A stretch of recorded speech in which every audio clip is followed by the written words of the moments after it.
Welcome to CyberMAYnia, cyber talks with the brightest minds in cybersecurity. Discussing risks, AI, emerging threats, workforce challenges, and more. Brought to you by Cyber Range Solutions. With your host, May Brooks.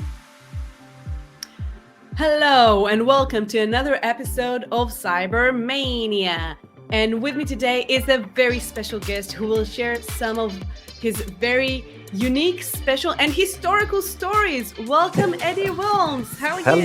Hello. I'm fine. I'm very well. Good. So as always, we start off this podcast with you telling us a little bit about yourself, about your background, and how did you get into cybersecurity? Well, that's a story on itself, isn't it? It is. Yeah. Actually, I'm a security evangelist. That's my real title. Actually, it was given to me by Eugene Kaspersky about 16, 17 years ago when I was working for them. But that's already a long time. Actually, at this moment, I'm a security evangelist for G-Data Software, or G-Data Cyber Defense. And that's a German-based company.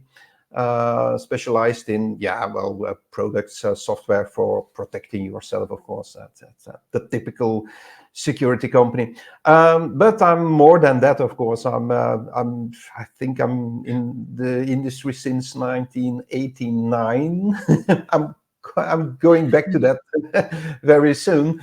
I'm also an author of several books. One of them you can see in the back over here, Cyber Danger. And we will come back to that one later on, I suppose, as well. And anyway, I'm also something like a researcher, actually. I'm a really technical person. However, the only thing is, as a security evangelist, I try to explain it very well. I try to explain it in layman's words, in easy words, in simple words to the normal public. That's what I daily do, and that's ranging from children to experts. Amazing. So you did mention 1989, and there's a story there of how you got into cybersecurity, a story that not many people know. And for me, it was fascinating to hear it from you firsthand in our last conversation and when I saw your TEDx talk, because that's actually a story that I mentioned in my book, because not many people know that. So when we talk about ransomware and extorting people because you encrypted their data, people think that this is a pretty new story, that's a pretty new tactic. But in fact, it's not. And I want you to tell us your story from 1989. Yeah, it's an old story, and it's also the story why I got into the security industry. Yeah. It's definitely not new. Ransomware is a very, very old technique. And it still seems to work, unfortunately. It does. So let's go back to 1989, when I was doing something completely different as now. I was not a cybersecurity expert, because actually cybersecurity didn't really exist at that moment. There were a couple of companies, actually doing something with viruses, because there were a couple of computer viruses out at that moment, just a handful of computer viruses. But still, anyway, I still remember it very well. It was December 1989, the beginning of December 1989. And I still remember it was on a Monday, and there was my manager came to me. I was working for an insurance company in Belgium, in Antwerp, a very well-known city. And and my manager came to me, and I have here a floppy, a diskette, and let's have a look at it. It could be maybe interesting for our customers. I thought, okay, let's have a look at it, because I was working actually as a sort of consultant for them. I was working also as a support engineer, so it was a combination of it. So I tried out the floppy. So I put it in my computer at that moment. It was on the Monday. And I thought, oh my God, what some strange questions appeared, because it was actually asking me, some kind of statistical kind of information, who I am, whatever, what I do, what I did. It was actually to find out if I could be a person who could be involved with the AIDS disease, who got actually or could be infected with the AIDS disease. So that's what the diskette or what the floppy tried to do. And actually, so I gave in all my details, and then afterwards it was printing out, on a matrix printer. Can you imagine? On a matrix printer, nobody. Well, yeah. I hope you Maybe I should remember link it. it. I will put a link here of what it looks like. Yeah, Cool. exactly. And actually, I was printing out the whole thing about the AIDS disease at that moment. I thought, okay, interesting, but not. Informative. Yeah, informative, but that was it, So I went back to my manager, told him, I'm possibly going to throw away this floppy because it's not really interesting for us. Anyway, so, well, 2 days later, actually on Wednesday, I must say, between Monday and Wednesday, on Tuesday, I thought there is something strange. I didn't know what was happening, but I saw something, happening with my PC, but I couldn't really recognize what it was doing.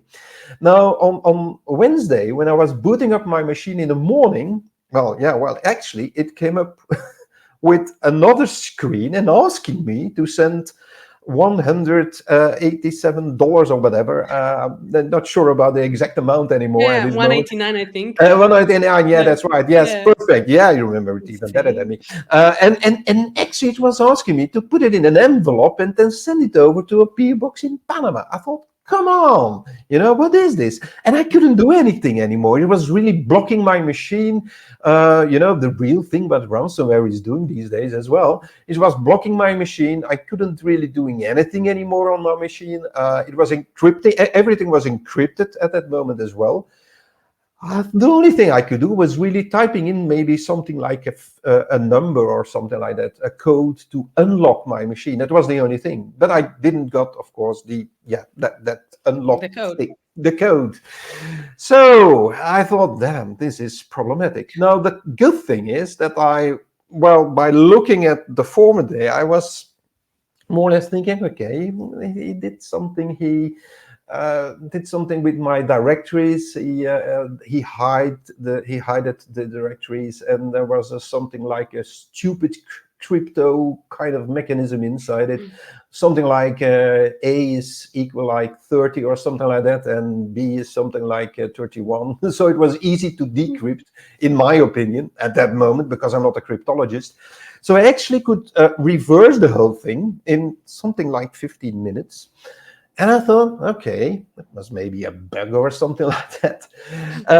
But it wasn't a bug. So I went back actually to my manager, told him, it's a bug. It's really terrible. That stupid floppy. Now I'm definitely going to throw it away. So now I was watching actually. So a couple of days went on. I think it was on Friday. Yeah, Friday. And I was watching the news over here, and on the news was so many millions of lost. AIDS research lost, the real research, of course. And I thought, come on, and there is no solution. I thought, no solution. Hold on, I got a solution. I was not the only one. There was another guy also working on it in the UK actually. And actually, we both came up with the same kind of methodology to resolve it, because it was an easy thing in my opinion at that moment. So, and actually there was a whole camera crew who came to my house on the next day. These days it would have been the next 5 minutes. It's much more quicker, but at that moment, so the next day, a whole camera crew came to my house, and they asked me, what did you do? How did you do? How did you solve it? They didn't even believe me. And I told them, and then of course, the whole media jumped on it, and I solved it. And then afterwards, it's a little bit history, because it led to, I was so involved in it, I was so interested and became interested in the whole thing, that I thought maybe this could be maybe interesting kind of profession. And it took a while. It took a couple of years actually, but then actually by coincidence I became also a co-founder of one of the first security organizations, the ICAR organization. And then of course it all started. So I jumped from the typical insurance company to a real security company. Actually, it was at that moment it was some kind of distributor, a value-added distributor. But anyway, I came into the industry, and my whole life changed, and I'm now something like a kind of cyber guru or something like that. So it was It's amazing because I love this story from two angles. First, the historical reference of the AIDS virus, not the AIDS virus, the AIDS ransomware. It's the first known ransomware, at least that I could find when I was researching it for the book. And it was actually developed by a researcher on his own that couldn't get funding as far as I could find out. He couldn't get funding for his research, and he created this ransomware to get money for his research. And he was arrested and released. I don't even remember why, but he was released. He was deemed incompetent to stand trial, something like that. He was a very strange guy indeed. I'm sure he was. He was a very smart guy, a very creative guy for sure. So that's one element, and we'll talk about ransomware in a second. But the other element, and I hope that people listening to us will resonate with them as well, that sometimes you get an opportunity that you don't even understand that is going to change your life. And for you, it was working for an insurance company, getting this floppy, playing around with it to solve a problem. And that's very creative thinking again. And it changed your life. For me, it was like a coffee meeting with a friend who told me, we're doing something new. We're doing information security. We want you in. And I'm like, cool, but what's that? So for all of those people listening to us and asking us, how can you build a career in cyber? I don't know. There's so many paths into a career in cyber. Definitely. It could happen very intentionally and could happen by chance. But I want to go back to ransomware and talking about the evolving tactics around ransomware, because the AIDS ransomware, as you mentioned, was pretty simple to decrypt. That's first. And also it used floppy disks, so the way it disseminated around the world was limited. Today, we see very advanced tactics, including all sorts of very manipulative social engineering tactics, from phishing to spear phishing to websites created around it, etc. And we see a lot of technical sophistication. Now, as a researcher who's been around for a while and seen the evolvement since 1989, to this day, how do you see this area evolves? Malware in general, specifically ransomware. Yeah. Well, the basic things stay the same always, because it's if you look at it, the driver at that moment, or one of the tactics at that moment was, of course, it was interesting for everybody to see what that diskette did, so and that's actually more or less the same tactic what a lot of ransomware groups still do. They want you to click on something, or they want you to install something on your machine so that they can, of course, get on your machine and do the real thing. So that real tactic still remains. It's that typical human-based kind of problem we all have that still exists, and that's very, very, very important. And also the second thing as well, it's also the basic encryption which was being used, actually is also now being used, but it's not basic encryption anymore. It's a it's a different kind of level encryption, of course. And that's, of course, one of the other problems. And then, of course, you got another driver. At that moment, it was just a floppy, because there was nothing else. Well, there was internet, but internet was IRC. There was some basic kind of internet. I was playing with it at that moment already. But it was not the same thing. It's not like browsing the web, and it was not like that at that moment. So it was more used for email, and if you can call it email. Very basic. Yeah, exactly. And were more bulletin boards than actually the internet was being used at that moment. Anyway, so the thing is, the driver as well also was a floppy. At this moment, it's internet, because that's the other problem.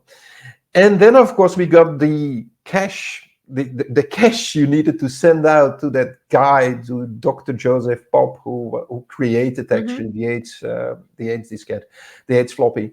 And that's also something which still exists, because the cache is now, well, virtual money. And that's the biggest, actually, it's, in my opinion, the biggest problem. If we didn't got virtual money, we never would have seen, in my opinion, this kind of problem. So this is, and that's the problem.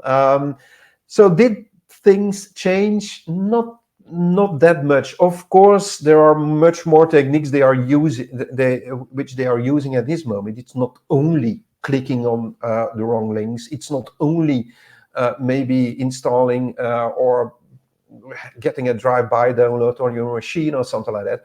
No, it's much more. Okay, social engineering is still involved a lot, and that's still the basic problem. However, it's also it's also the problem with the updates of the machines connected to the internet, and that's a very big problem. It's such a stupid problem, because in my opinion it is easy to resolve.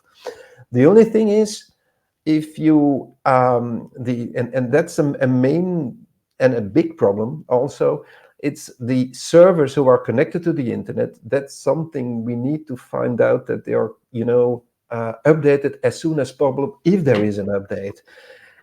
And some companies are not. Yeah, it's not that easy, but it's maybe not that easy for smaller companies. For bigger companies, they are doing it, and that's what you see, and that's helping, and that's actually solving the problem.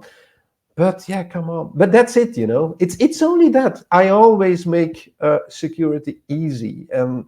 If you, that's the basic thing, If you do these kind of basic, if you can try to see that, people can handle it very well, like that they are aware of the problem. That's one thing, that they don't click on the wrong links. And secondly, if we can update everything as soon as possible, then I think you solved like 99.9% of every problem, security problem. Yeah, absolutely. I want to talk about your book, Cyber Danger. And in that book, you delve into various cybersecurity threats, very technical ones, very basic ones, as you just mentioned. I want to ask you a couple of questions about that. First, how did you decide what to include in that book? And especially, how did you decide what the public should know and how deep to go into each threat or each vector? Well, it's a combination. The book is really it's really a combination of everything. It's like the public is everybody, so it's there for experts, but it's also there for the typical normal public, not aware of all those cyber problems. So everybody can read it. And I wrote it in about 10 years ago. That was the first edition. That was the first edition in Dutch or Flemish, how you call it. And then, of course, we updated it in English. But how did I select everything? It was something like, well, what are all the problems related to security? And I tried to bundle it a little bit. So I also got some history in it, like the AIDS information disk. That's also some small, that's one page or whatever inside the book. But there is also the history of all of the viruses, actually, because it's a lot about malware, actually. It's not always about hacking. Hacking is also in it, but not that much. But it's a lot about malware. It's a lot about these kind of stuff, the history of it. It's all about the tactics the cyber criminals are using, who is behind the tactics, who are the cyber criminals we are dealing with. That evolves, so that's not always that easy to describe, of course, because it always evolves a little bit. There is it's also a mixture of question I asked to other specialists and experts. So there are, I think, a couple of I think about 12 to 14 other expert opinions inside the book. It's and also there is also a look. There is also a look to the future of what is going to happen. There is also a short story in it. Yeah. Yes, and that short story is Yeah. So, interesting because that short story actually is something like a prequel of another book, which is called The Virus, or, well, Het Virus in Flemish or Dutch. It's published in Dutch, but it will come in English soon, and that will be The we're Virus. waiting for that. Yeah, Yeah. yeah, yeah. And very interesting also, it shows something about, well, smartphones and all that stuff as well, because also Yeah. smartphones, and I think it's something like, well, people are using the most of the time, always their smartphones and their iPads and whatever. But do they have a solution, a security Oh, solution do they inside even of it? understand? You know what? You just handed it out to me. This morning, I had a conversation on Facebook. Those are things that I do when I wake up. With Hmm. someone who was a cybersecurity. He used to be in cybersecurity. He looks like 22 years old. So I don't know when he used to be in cybersecurity. And he was smacking away at one of the other people in that conversation for thinking about buying a Chinese phone because they are super easy to hack and it's completely insecure. And how can you even think about it? And it is absolutely terrible. I was like, okay, dude. And where do the other phones? Where do they manufacture the other phones that you're referring to? And it's been a while since we said iOS is super safe because it wasn't popular enough for hackers to develop tools to hack into iOS at the time or Mac in general at the time. And now it is. And where there's opportunity, where there's opportunity, there'll be hackers. We know that. So you talked about, and you did spend a lot of your career discussing smartphones and devices. And I would love to hear your perspective about what phones, how can we secure our phones? Because our entire lives are held on those small, not that small sometimes, machines that have everything. Exactly.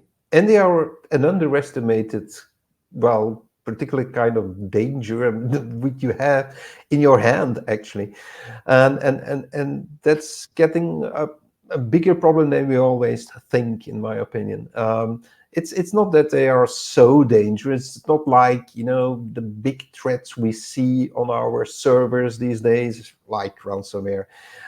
It's not on our networks, but still, the thing is, it's often, well, we are not always often looking at it in a good way, in my opinion, and that's possibly the real problem. So smartphones are definitely becoming a bigger and bigger danger because we are using it more and more and more. The only thing is, of course, we have at this moment, of course, we have something like two kind of systems, which is typical, of course, because we got more before, but they all Yeah. faded away. It's maybe a good thing because now it's easier. You have, of course, you have Android or you have iOS or iOS Pad or whatever you call it if you Whatever. want to go Yeah. to the iPad thingy. But anyway, so it's iOS and you have Android. Both are, well, different in their own way, and their own have, well, that both have their own special kind of ways how they handle security. Now, basically, I must say that Alphabet or Google and Apple is doing not a bad job. Yeah. They build the whole system by design in a good way, so that's perfect. But it's not always the case, and you see a lot of problems related to smartphones. Let's just maybe start with, let's say, Android, because if you look at the markets, it's the market shares actually, then you see something like 80% going, well, worldwide, of course. 80% is Hmm. in the hands of Android, and 20% is in the hands of iOS from Apple. As I said, Uh, popularity. yeah. It's But there's popularity. opportunity. It's popularity. It depends, because in the beginning, Apple was very expensive. Now it's more or less like the same thing these days. If you compare it to Samsung, but not if you compare it to the cheap Chinese ones that are completely Exact- different.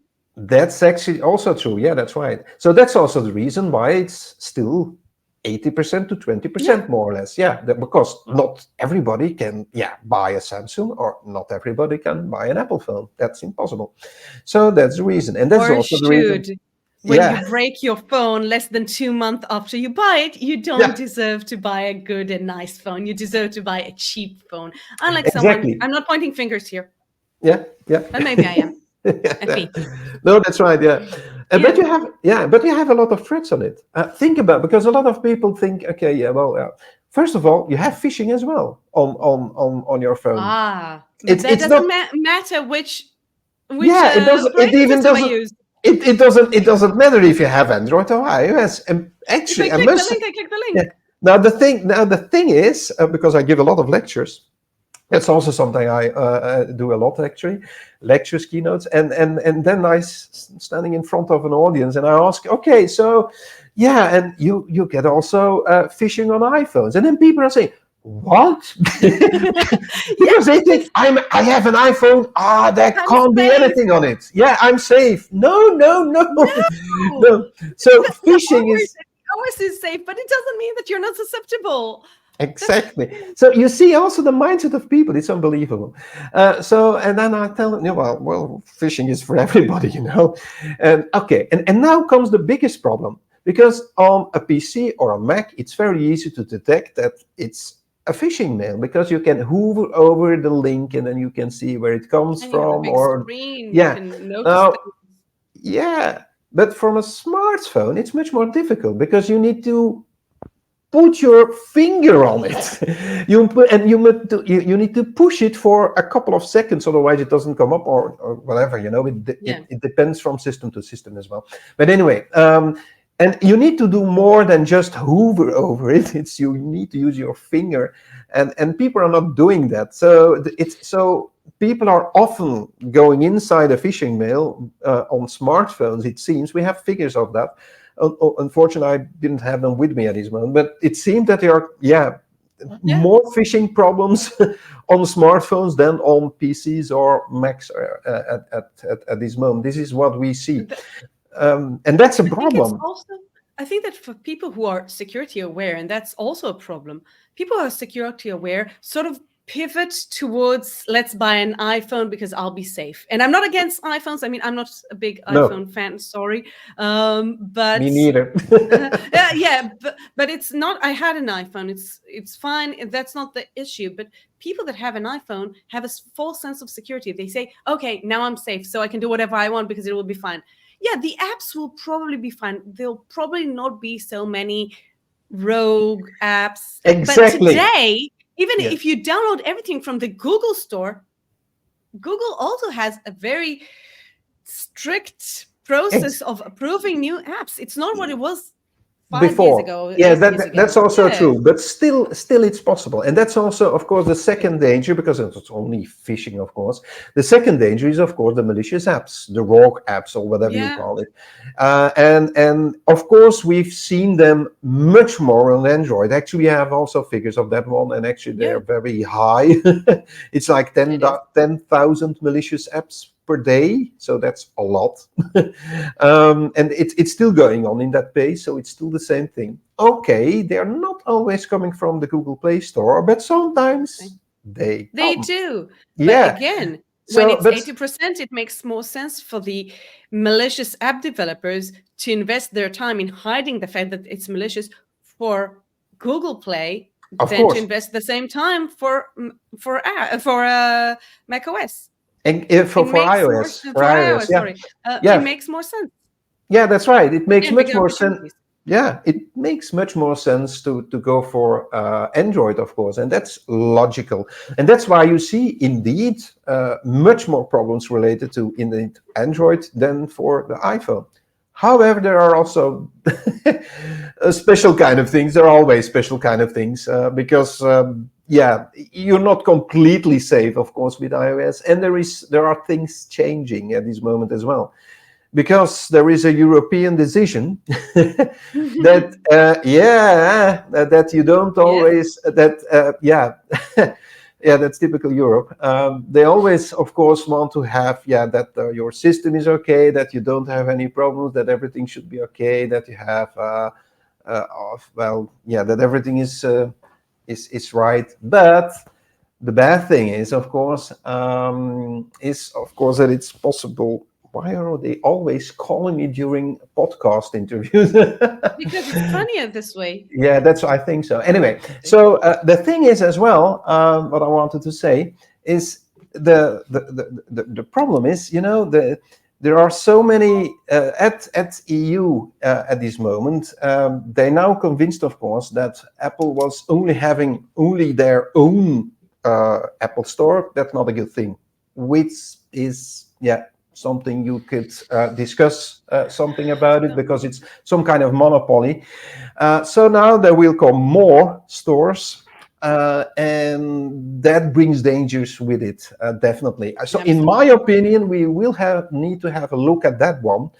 Okay, Apple is telling everybody that it will be much securer than everybody is thinking, that they will do scans and all that stuff. But that's also what Google is doing. But even if I download something not from the official store, it doesn't. Apple is not going to protect me against that. Exactly. Exactly, they can't. So what they telling at this moment is not completely right, actually. So that means that they are opening the port a little bit for new kind of malicious rogue apps. That's what I think, and that's something we will see. Of course, there are already malicious apps. There are not that many, but there are, and there are big ones which are very heavy ones. Of course, and then we are ranging, and then we are going to what we call, of course, spy apps, and these are, of course, they are at this moment. That's what the only problems, more or less, we saw for on iPhones, and that's a particularly big problem, of course. But that's only if you are or a journalist or a very important person. A person of interest, any sort of person of interest, like a person the of general interest. public. Yeah, I wouldn't say have zero concerns with it, but the concern is smaller. Unlike, for example, spear phishing, that people tell me, no, I'm just the secretary, I'm not interesting. Yes, you are. You're the secretary. Your boss is interesting. You'll be an easier access point. And no offense to CEOs, etc., in many cases, the secretary has more information on her laptop than the CEO does. Yes, you're absolutely a target. And you mentioned spyware, and I want to talk about another evolvement that we've seen in the industry in the last few years, which is a huge both security and privacy concern, which is stalkerware. Yeah. Let's talk a little bit about how popular it is. Where do you see it coming, and what is the awareness that you see around this issue? Mm-hmm. Yeah, and that's also an underestimated thing, because not everybody is talking about it. However, we see it everywhere. We see it in every country. In some countries it's more popular than other ones. So first of all, what is stalkerware? Because otherwise, Let's set the concept. So actually, it's some kind of spyware, actually, which is put on your system, on your device, possibly by a friend or whatever, could be a girlfriend, could be a boyfriend, whatever. It could be somebody who wants to spy on you and wants to stalk you. It's not always with that purpose, but it's possibly always in that direction. And the thing is, this is one of the good parts. Stalkerware, Good parts, I'm not sure, but the only positive part of stalkerware is that you need physical access to the system, so you can't push it remotely to the system. At least the ones we saw, and that's generally speaking. So spyware is a different category. Like I'm telling you, this is something which is put remotely to your systems, remotely to your machines. And like I'm saying, that most of coming from nation state kind of ways, but stalkerware is really coming from your friend or from your spouse or whatever, and that's a different kind of thing.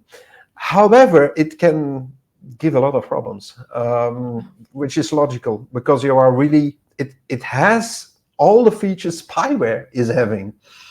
Well, you mentioned our spouse, so I actually opened the stats to see it in front of me, and it's today the statistics says that over 50% of all users share their username and password with their spouse, but only 11% of users change their password after a breakup.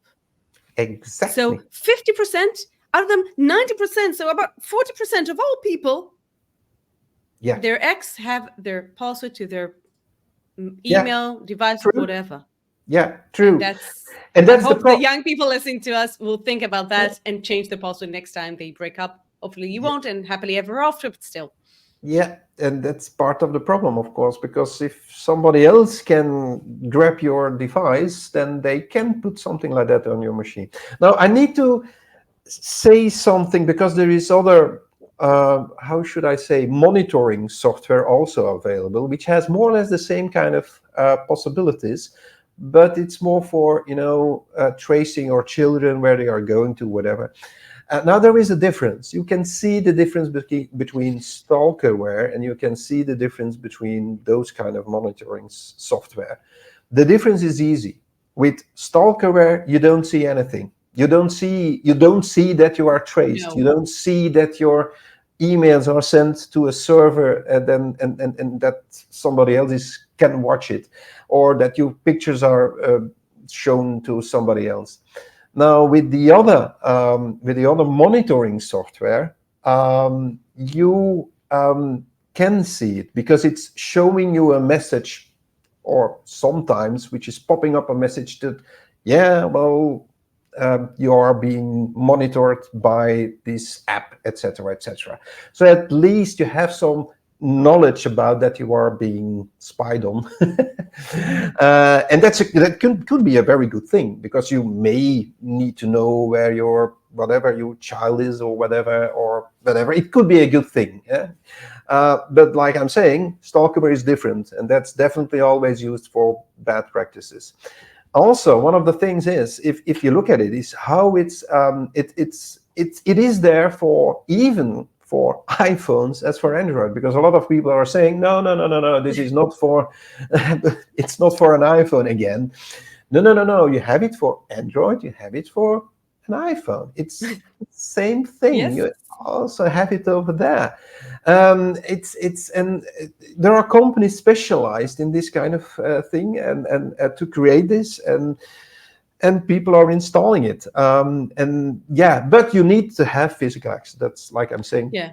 So I think that's probably, you just mentioned the biggest, or the most common misconception that people have about security and about smartphone security. And we said that it's not that if you have an iPhone, you're safe. You still have to be aware. You still have to use best practices. And I want to sort of wrap this out with you giving some advice to the general public listening to us. What would be your number one or your top 3 tips that you would tell people if they want to keep themselves and their loved ones, of course, safe online? I'm going to give you more tips. Ooh, even better. Even more. I think more like a top 10 or something like that. Now, first of all, I think I'll give you a couple of tips which are protecting your smartphone very well. I think that's quite important. Even it's for stalkerware, even it's for something else, it doesn't matter. It is protecting your machine from anything. So first of all, try to find out that you always have a screen lock on your machine if you are away. Normally, everybody has that, but I still see some exceptions. iPhone, Apple, Android is pushing people to have it, but you can disable it if you want. But anyway, so you need to have that. That's one thing. And don't have 1111 as your no, and that's another thing. Try to use, if it's possible, your face recognition is very good these days, or a finger. Finger is also very good. It's much better than all the other stuff, than the numbers or whatever. So it's always better to have that in place. I would say also put not everything which is important on your device, like passwords. Hello. Well, you can have a password manager on it because that's also maybe locked up with another password, etc. So that's a good thing. But anyway, don't put it in your email or whatever, because I have seen people putting their passwords on. Unbelievable. On notes. Yeah. I've seen people have a note on their Yeah. main screen called passwords. Yeah, exactly. Please call it something else. Yeah. And also on top of that, it's also very easy. Use multi-factor authentication where it is possible. Oh my God! If I ask people, if I ask people, do you have multi-factor authentication or whatever, two-factor authentication on your Facebook, X, whatever? People are saying, huh? Yeah, but that's difficult to use, isn't it? Yeah, and a lot of people sort of blame Meta, for example, or X or whatever, tell them that you're not secured. No, excuse me, Meta gives you all the tools you need. You can use whatever two-factor authentication you want. You want email, you want text messages, you want an app, whatever app you want. You can use Google app or Microsoft Authenticator. You can use Duo, whatever you want, just use something. But then the only thing I would say about the big companies, they don't make you. They recommend, they do some sort of awareness around it, but they don't make you. Google doesn't make you use two-factor authentication. And I think that, not yet. Yeah. I mean, there's this dissonance between users' awareness and users' experience. That's right. But it's improving. It's improving because you see some advancements. You see passcodes being used much more than before. That's another way of handling this. But still, face recognition is even better. But anyway, I would also say use a VPN when you have the possibility to do that. If you're in a bar or something like that, I don't trust those networks. Use VPN. Or just don't connect them. Yeah, don't connect them. Just use your 5G or whatever. Come on, this is much better. And I don't get it. You know what? And then the typical things. Don't click on links which are sent to you. The typical things anyway. Are there other things? I think you need to try to put on the possibility if you have very important. If you have Android, use a security app on your very important, because I don't see that often. I still see, if I ask it to the public, then about 10% is popping up their hands, which is like nothing. And that's the public who is interested in my talks. So think about that. So what would you recommend? What sort of protection app would you recommend now? Security apps, all the major, the typical antivirus apps you have from the typical antivirus companies or security companies. Look at them and install them on your Android machine. On iOS, it's more difficult. Update your machine. That's one of the other. It's coming. Because I wanted to say something on iOS. On iOS, it's more difficult because the security industry is not allowed to scan in the system. So we can't completely protect you. There are security apps out there. Yes, they do a good thing about protecting your phishing protection, all that kind of stuff. They are very good in that kind of stuff. Maybe tracing your phone and all that stuff. That's also good.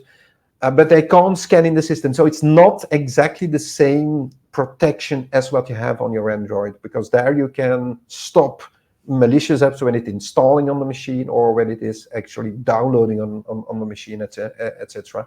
So that's a much, and it's also going back to the misconception. And you can scan it, and that's very important. And then what you said is completely true. Very important is when there are updates, update it as soon as possible. Don't postpone. And don't assume, I'm just saying from personal experience that happened last night, I was trying to update my MDM on my new device. As I said, I broke my other new device after less than 2 months. So I had to buy another one. And I tried to install the MDM and it didn't work, and I was playing around with it, and why doesn't it work? Why doesn't it work? At the end of the day, I asked my IT guy, any idea why it doesn't work? I mean, it's the same module. Did you check that your Android is updated? I'm like, it's brand new. I just opened it. It has to be. Yeah. No, it doesn't have to be. It really doesn't. When you open it, it's like, oops. So even cybersecurity professionals need to make sure not to assume that something is updated just because it's new. Make sure. Yeah. I made sure for all the apps. I didn't think about the actual Android. So yeah, lesson to self, never assume. Yeah. True. So before we wrap this up, I always love to ask those sort of very short pop quiz questions, whatever comes to mind. Okay. So yeah, so I like that. So let's start with the first one. What's the last book you read that had nothing to do with cybersecurity, but really enriched you on a personal level? Oh my God. That's a Could be a very movie too. good question. It could. I must say, I don't read a lot of books these days anymore, just because I don't have the time really. If there is maybe one book which is definitely, which I've read well recently, it's 1984. You know, where well, it's a great book. It's a great book.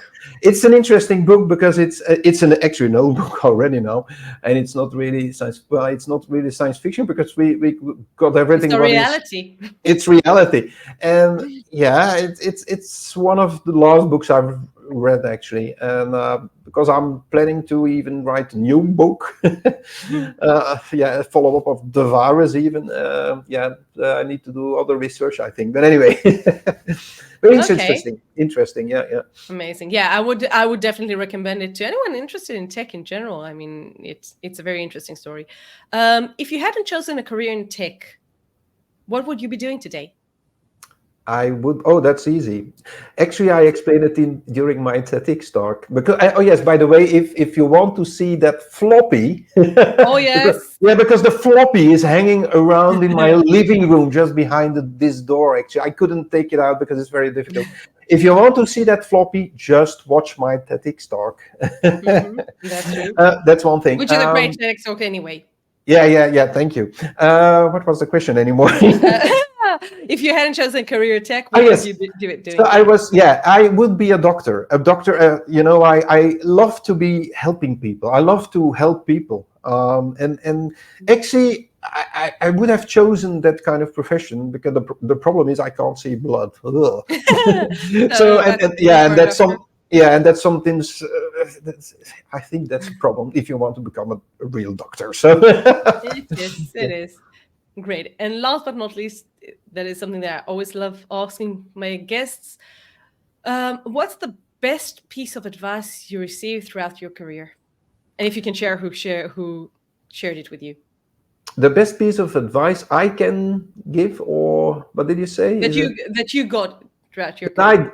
You can share from your career. You know, we'll have two questions. What's the best piece of advice you got, and what's the best piece of advice you would share with someone starting out? Actually, it would be more or less the same. I think always think logical, or try to think logical, or try to.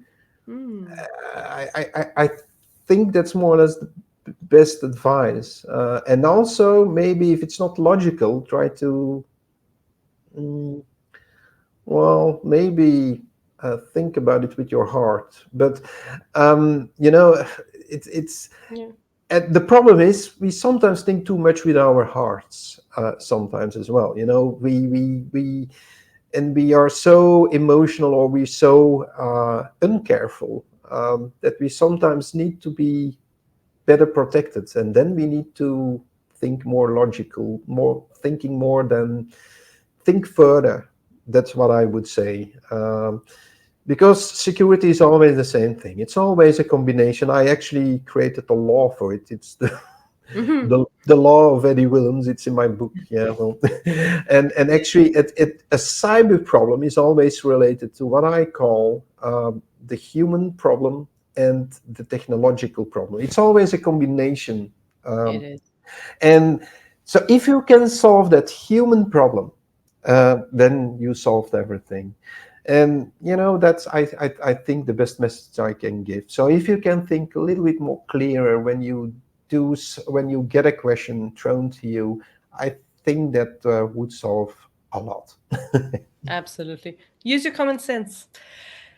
Eddy, Exactly. thank you. Yeah, thank you so much for joining me today. It was an absolute pleasure having you here, and I hope to see you all next time on CyberMAYnia.